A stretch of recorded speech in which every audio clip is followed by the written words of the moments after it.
అండి. అందరూ బాగున్నారా? మేమైతే బాగున్నామండి. ఇయాల మనం మటన్ కీమా ఎలా చేసుకోవాలో చూడండి. మెంతి కూరతో మటన్ కీమా చేస్తున్నానండి.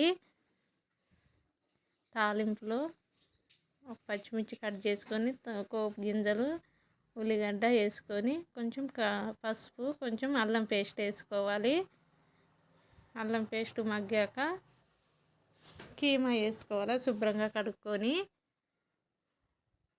మంచిగా కలుపుకోవాలి. ఇలా చేసుకుంటే బాగుంటుంది మటన్ కీమా. కొంచెం కొత్తిమీర, కొంచెం పుదీనా వేసుకొని కొంచెం సాల్ట్ వేసుకుంటే తొందరగా మగ్గుతుంది మటన్ ముక్కలు.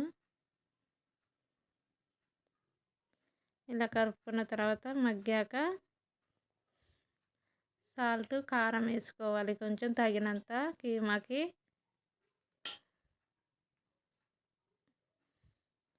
పిల్లలు ఇలా చేస్తే మంచిగా తింటారు. కూర చేస్తే తినరు మెంతి కూర. ఇలా కొంచెం ఒక కట్ట నేను కట్ చేసుకొని కీమాలోకి వేసుకున్నాను. అది మగ్గాక కొంచెం ధనియాల పౌడర్, కొంచెం గరం మసాలా వేసుకోవాలి. అది కూడా మగ్గాక ఇలా చేసుకుంటే బాగుంటుందండి. మీరు కూడా ఒకసారి చేసుకోండి. నా కామెంట్లో చెప్పండి ఎలా వచ్చిందో.